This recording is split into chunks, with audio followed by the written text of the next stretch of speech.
संसदीय कामकाजाचा एक वेगळा ठसा राज्यभरामध्ये आणि देशभरामध्ये उमटवला असा एक झंझावात आज शांत पोहलेला आहे।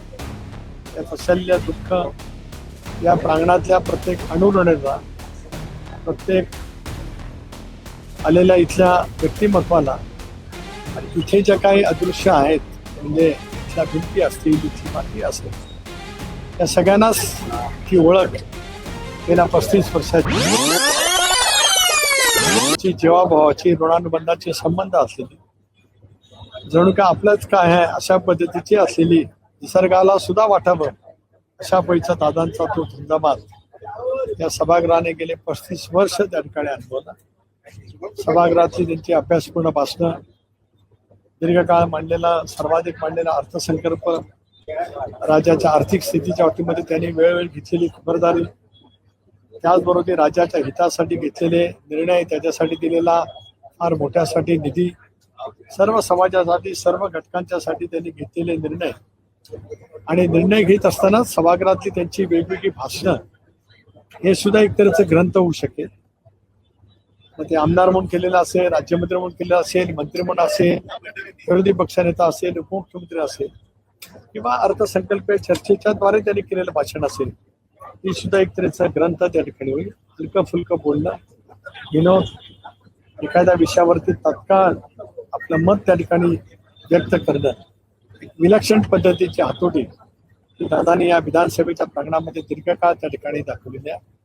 त्यांचं सहकार्य म्हणून 95 ते 2014 पर्यंत विधानसभेचं सहकार्य म्हणून जी वाटचाल राहिली आणि 14 ते 18 या कालावधीमध्ये त्यांचं सहकार्य म्हणून विधान परिषदेतली माझी वाटचाल मी अनुभवली। नेता किती मोठा, दिलदार, किती मोठ्या मनाचा असू शकतो। विधान परिषदेत माझं एक भाषण होतं त्यावेळेला, विधानसभे परिषदेच्या अध्यक्षांच्या, सभापतींच्या अविश्वासाच्या ठरावाच्या वेळेला, त्यावेळेला ऐकण्यासाठी सर्व आमदारांनी घेऊन विधान परिषदेच्या गॅलरीमध्ये उपस्थित असलेले दादा, तो क्षण मला आठवतोय। मी खाली भाषण करतोय आणि माझ्या समोरच्या वरच्या गॅलरीमध्ये दादा आणि त्यांचे सर्व सहकारी मी करत असलेल्या भाषणाला दाद देत आहेत।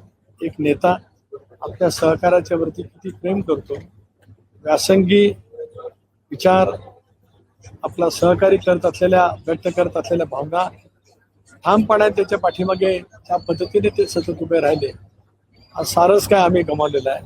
मी व्यक्तिगत जीवनामध्ये खूप गमावलंय, या विधान भवनाच्या प्रांगणाने सुद्धा खूप गमावलंय, मंत्रालयाच्या इमारतीने खूप गमावलंय, प्रशासनाने सुद्धा गमावलंय आणि महाराष्ट्रातल्या 13 कोटी जनतेने सुद्धा आपल्या जवळचा, आपल्या कुटुंबातील एक व्यक्ती आज आपल्यातून गेलाय।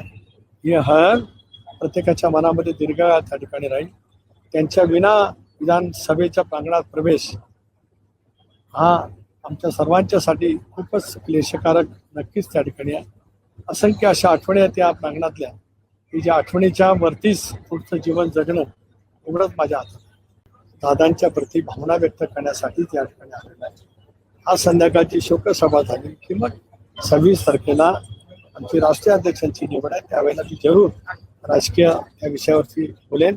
आजचा विषय माझा सीमित त्या प्रांगणामध्ये येणं, इथल्या मातीला स्पर्श करणं आणि दादांची आठवण हृदयामध्ये साठवणं, याच भावनेतून आज मी या प्रांगणामध्ये आलो। धन्यवाद।